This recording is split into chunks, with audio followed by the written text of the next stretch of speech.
These reports of Cheney's demise, as far as political power is concerned, I think could not be further from the truth. I mean, it's not just that they're a little off. It's that they're the exact opposite of true. They're completely false. Just get a load of how powerful Cheney is. All of the generals say going into Iran is nuts. There's a report, we read it to you yesterday, where it said all of the generals are giving advice to the Secretary of Defense, Gates, saying we cannot attack Iran. Now, General Peter Pace just came out yesterday, and apparently there's an internal Pentagon report saying not only is Peter Pace came out earlier, he's the head of the Joint Chiefs of Staff, saying that there is a 0 chance that we should attack Iran, and that the Iranian government has nothing to do with the bombs that are going off in Iraq.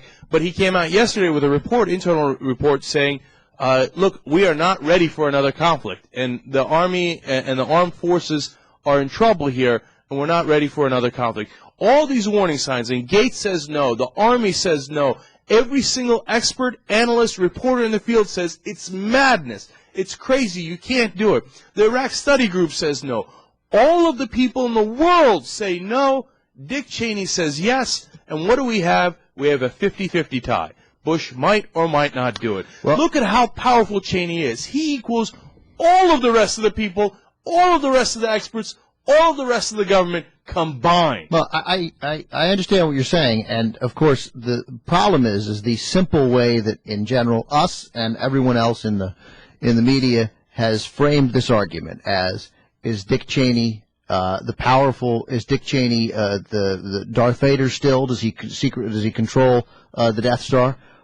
Or is he been rendered moot, as everyone sort of hopes? And of course, I think obviously it is in the middle. That Dick Cheney does not know the meaning of the word retreat in any way, so he continues to come on and press on. And there's a whole list of he's been much more visible in the last 2 weeks. In fact, the administration using him for public relations purposes, which is such a colossal failure. It's fantastic. I mean, he's going out and stumping essentially for Iraq and to some extent for Iran. And he's the guy who's gone over to Pakistan and essentially he's gone to Pakistan and Afghanistan. But the trip is primarily to get Pakistan to toughen up, because they're worried the Democrats may cut some funding if they don't take Pakistan doesn't take a more aggressive stance toward the people who committed 9/11.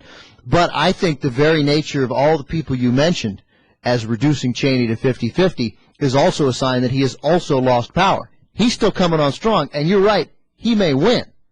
But, of course, 3 years ago, it wouldn't have made any difference. You couldn't stand in his way. He rolled over them like a tank in Tiananmen Square. Well, there's something about Cheney that I have to say that I admire.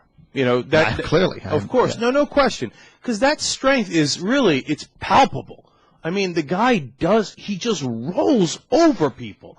This Gates is against him, Rice is against him, all these people. He doesn't give a damn. And you know what? It works. I mean. For a while, yeah. For a long time. First of all, for at least 5 years. Absolutely. And even now, with his so-called diminished power, he still equals all of them combined on strength alone. On strength alone.